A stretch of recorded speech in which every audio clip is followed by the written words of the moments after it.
Good morning, everyone. This is Narada Rishi Raja with expeditiousfool.com, where we remove the obstacles each and every day by focusing on our DMP, that daily mindfulness practice.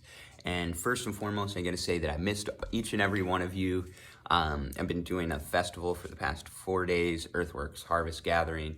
Great festival, great folks, a lot of high vibe. I was volunteering there, doing sound healing and sound baths, as well as I ran a workshop on breaking meditation myths. I did that with my life partner and business partner, Carrie, and she was out there doing some healing. We were healing the artist and the staff. It was a great experience, just to interact and help as much as we could for those 4 days. So that's where I've been, if you've been wondering, but I'm glad to be back. So let's get into it today with our Lightworkers card pull. So let's see what we've got. This is a new deck that I bought there. So some of these cards I'm going to be seeing for the first time as y'all. This is the Golden Dawn Tarot deck, so I figured I'd check it out. Plus help out a local artist, right? And what we're looking at, we have the Eight of Swords. So this is different imagery, which is why it's fun. This deck is closer to a pip deck, or like a Marseille style. So kind of like playing cards. Not completely, but close to.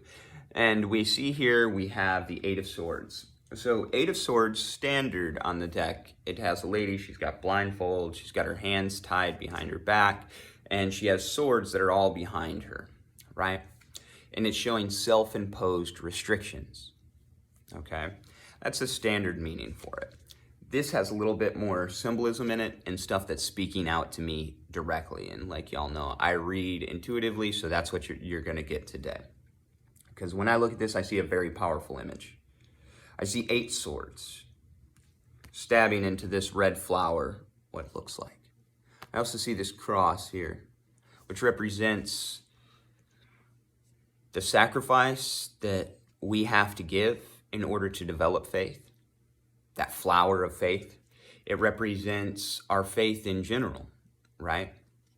And here's the thing, if we pay attention to externals, those people are going to try and attack your flower of faith. Anybody that is trying to attack your flower of faith, anyone, you're supposed to move in the opposite direction. It doesn't matter why, right? If it's rooted in the divine, if it's rooted in your belief of what God says is right and wrong, then all you have to do is walk your life according to those principles. Meaning if your boss does something that is against God, you see it, you walk away. You walk away. You don't have to fight. You don't have to argue. You don't have to get mad. It might put you in a spot, but you have faith, right?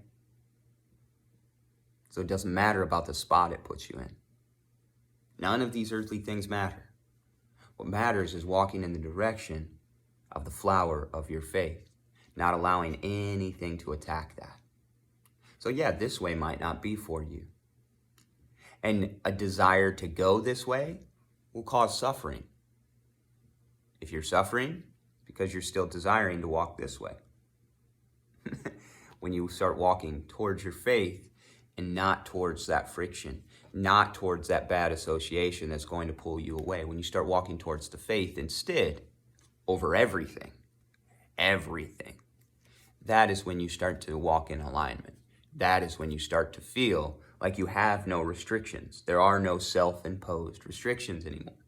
The only self-imposed restrictions that we have are doing things that we don't think, or not doing things because we don't think we can do them. That's this whole process of walking towards your faith.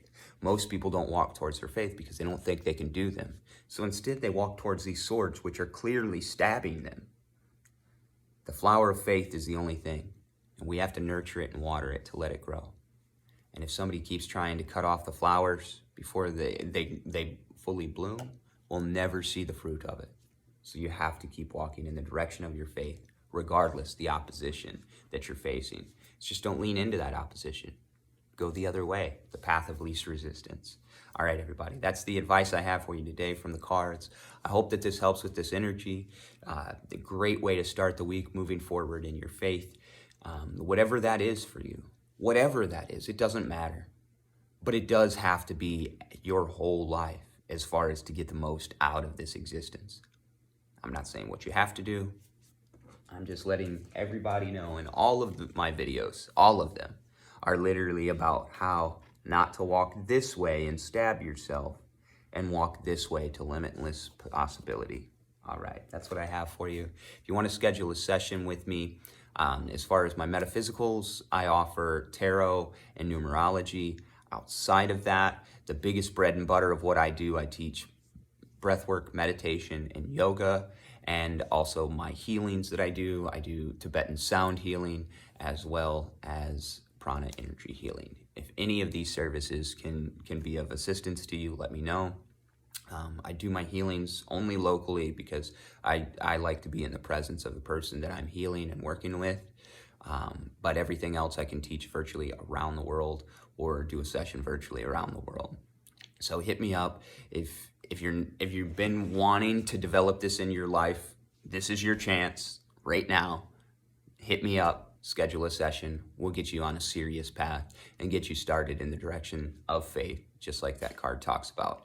Have a great day on purpose and stay mindful, everyone. Namaskar.